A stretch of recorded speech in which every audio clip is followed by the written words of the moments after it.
Can you hear me? Don't exit this room, okay? This isn't a mistake. This room isn't a mistake. I had to hide these logs away from the core gameplay files in a place that only a beta tester would look and in a place where the files could be protected.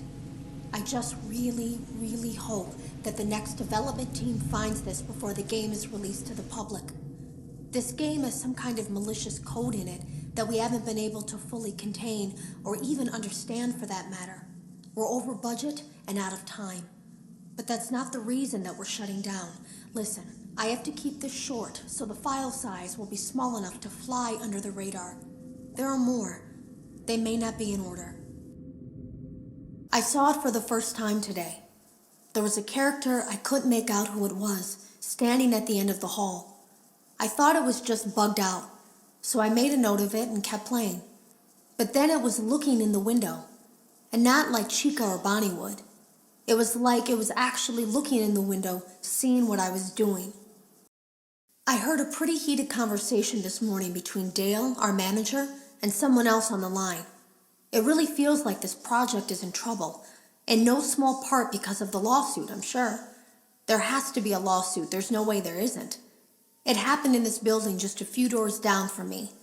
I think it's made worse by the fact that Jeremy tried to tell us something was wrong.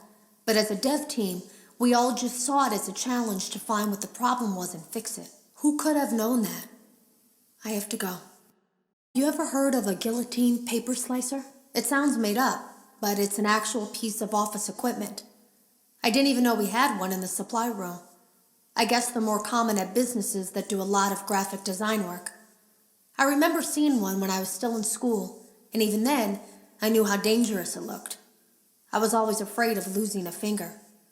That seems so silly now. Jeremy used to do design work. I guess that's how he knew it was there. The drawers have been emptied out. Someone was here. I don't think it was spring cleaning either. No, there was plastic on the floor. Someone was definitely here during the night. It had to have been the client. I mean, they sent us that stuff in the first place with no explanation, told us to scan it, said it would expedite the process so we wouldn't need to program any pathfinding ourselves. It was a budget thing, I guess. It was just junk. Circuit boards and things like that. Looked pretty old.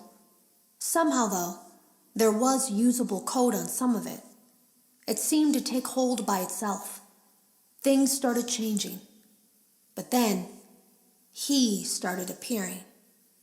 At least that's what Jeremy said. I came in early that morning. No one else was there. At least that's what I thought.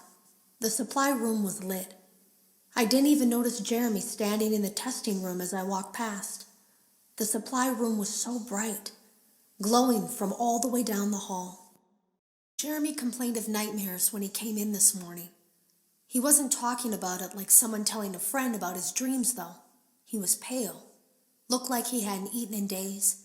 He spent an hour talking in Dale's office, but it didn't look like he was given much sympathy. When he came out, he went directly back to the testing room. He doesn't even jump anymore. Nothing scares him. He just stands there like he's talking to someone. Sometimes he rocks from side to side. We were told to leave him alone. I knew I was in line to do the testing next. They'd been prepping me for it. I guess they knew that Jeremy would need to be replaced soon.